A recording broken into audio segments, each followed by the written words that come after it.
Hi, welcome to How to Inn Style. I'm Therese. Tips and tricks to show you how to get the most out of using your Inn Style system. Today, I'd like to show you around the dashboard.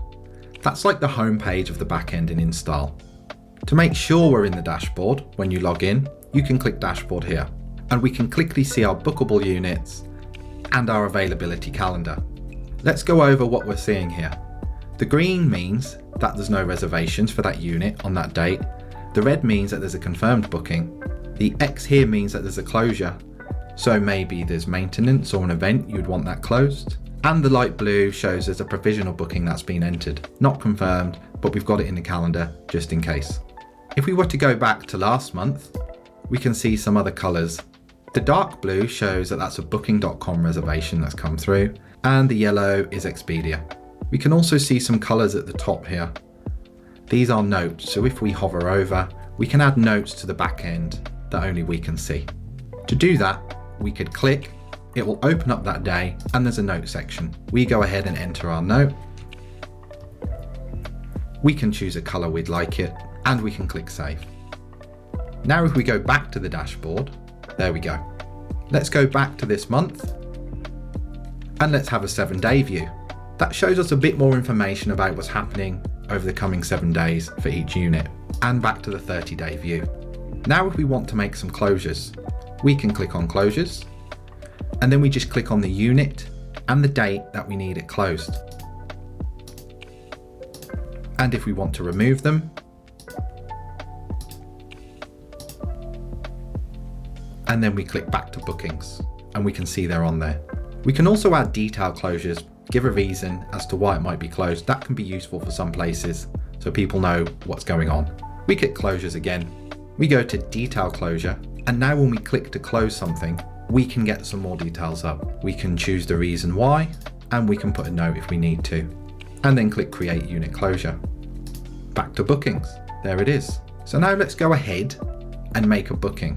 Say someone calls up or you get an email and you want to put that booking into the calendar. We can click on the date we'd like the booking to start, and we get the new reservation come up. We can enter the person's details, but if they stayed with us before and we search for their name, they'll come up and we can quickly use their details that we've already saved. We can go ahead and choose how many nights. We can go ahead and make sure that we have the right occupancy, and it shows us the calculation for the standard rate. Now maybe we know this person, maybe we give them a different rate. We could click override price, and we could change the cost here.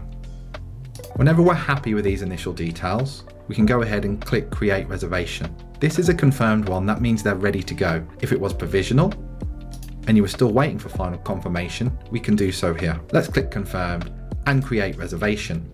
That's now in the diary for the date that we wanted it. But what we can see is there's a little dot underneath the date.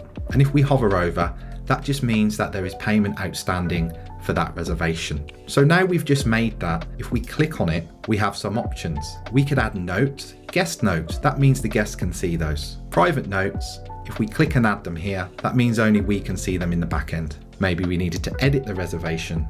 They needed to change the dates. Maybe they decided to cancel. We have check-in and check-out options in the reservation here too. But we need to send out that confirmation email because we've just booked it for Mr. David Smith here. So if we click send confirmation, that will email him and he'll get a confirmation of his booking. If we scroll further down, we can also click to request payment. That will send him a payment request email with a link that he can go ahead and pay if he wishes. But say he wants to pay with card when he turns up, that's not a problem. We come in here and click take payment, or if there's any other recorded payment, maybe cash and others, we can record that off the total amount. Going back to the dashboard, it's quite common that people want to change their reservation, or maybe they turn up and you want to put them into a different unit. Maybe you want to upgrade them. It's very easy to do that here in the calendar. If we take that reservation we just made for Mr. Smith, we can click and drag it to any other unit at any other date.